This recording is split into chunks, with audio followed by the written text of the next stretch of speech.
Welcome back, everyone. Today's video is going to be about shipping stocks, and the title of the video is, as you can see, is there boatloads of money to be made in shipping stocks? And here I'm going to look at some, well, basically what should be known about shipping stocks, what a bit of a bull case, bit of a bear case, and some thoughts. So back when I first heard about shipping stocks and the business of shipping, my initial thought was, wow, that has got to be a Buffett-style business. There is very little chance anything this unexciting, let's call it, would be overvalued. And this sounds like the type of business that you would be rather slow, you'd slowly make money, and it would be a cash cow. Turns out, as a friend of mine would put it, that is very not the case. So why is this not at all a Buffett-style, boring, cash cow type business? Well, the fact is boats, ships, last in the neighborhood of 20 years, some more, some slightly less. And the crazy fact is more than 90% of the time, they're making losses in that they're losing money. So how is this still a business if you're losing money 90% of the time? Well, because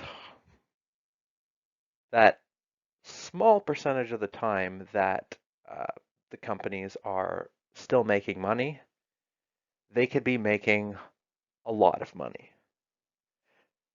Then the problem always is, as in cyclical business, you're making too much money that inspires investment, investment catches up, and thus the cycle turns.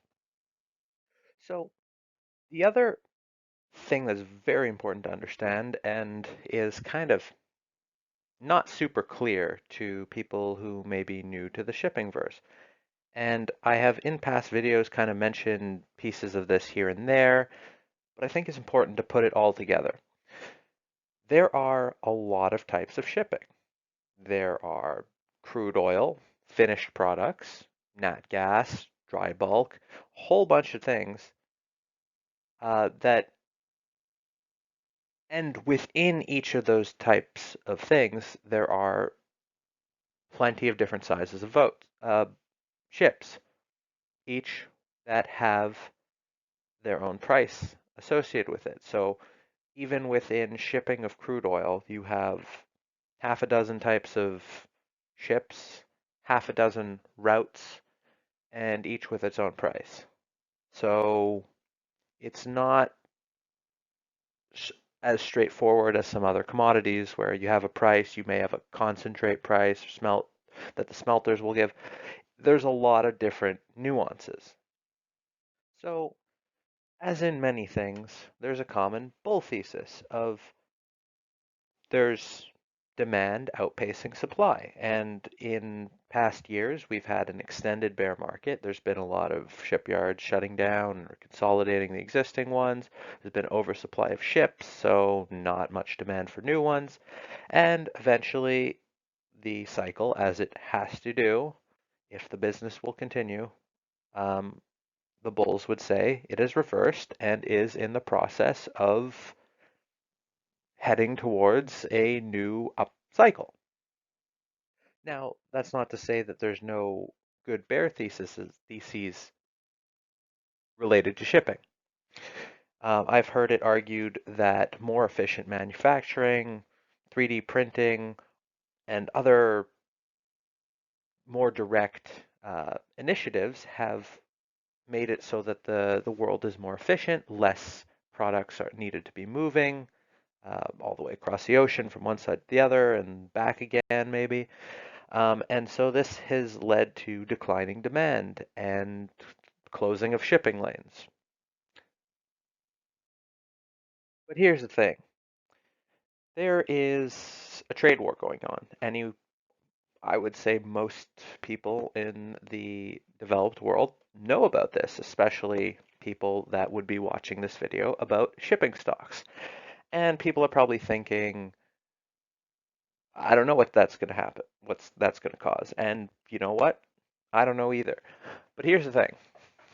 Less trade is definitely bad for shipping stocks, but inefficient trade, let's say instead of moving a tanker from China to the US, for example, and I know that's not exactly a shipping route, but let's say it was. Let's say instead of you want to get something from China to the US, you had to first go from China to Africa and then to the US. Well, guess what? That makes there be more demand. And yes, I know Africa isn't a country. Please don't. I'm just saying. Um, but more demand because it takes more ships to uh, transport the, there's more distance, and that is more demand for ships. So a value investor might look at the situation and think, well, see, ships are very expensive.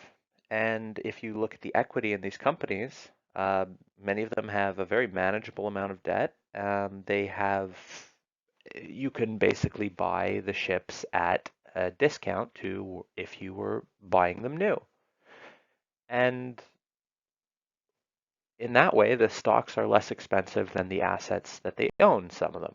So is there value there? Or are you going to be stuck on these assets that are losing money forever? And here's where the why now argument breaks in. So there is a new regulation called IMO 2020. Many of you have probably heard about this, but basically ships need to either have scrubbers installed or burn uh, a better fuel, less economic, less environmentally damaging fuel. Now, this is just the catalyst, but what look, we have to look at what that could cause. So now this new fuel regulation, let's say some ships are 19 years old and supposed to have a 20-year life. Well, they just might be retired, and so that decreases supply. And at the same time, even the ships that are getting their upgrade, well, they have to go out of circulation while they get their upgrade. Again, less supply at a time when in 2020 certain certain parts of the shipping market are supposed to outgrow the supply. So you have a confluence of factors that could cause one of those rare instances where shipping is very profitable. And this is a big question of the very profitable, but for how long? So a someone who is really bullish might say that if you look at the environment, you look at all the shipyards closing, you look at the supply and demand picture, and you look at the disruption that's on the cusp of taking place, well, in reality, you could have a situation where this could happen, this profitability could happen for much longer than it otherwise would have if it were just a temporary disruption. Because let's say you have demand outgrowing supply at a time where supply is, there's a backlog and couldn't be restarted quickly. Well, then you could have this profitability keep going for a while, more than the regular um, few quarters that the ship's profitable, and then the much longer time that it isn't.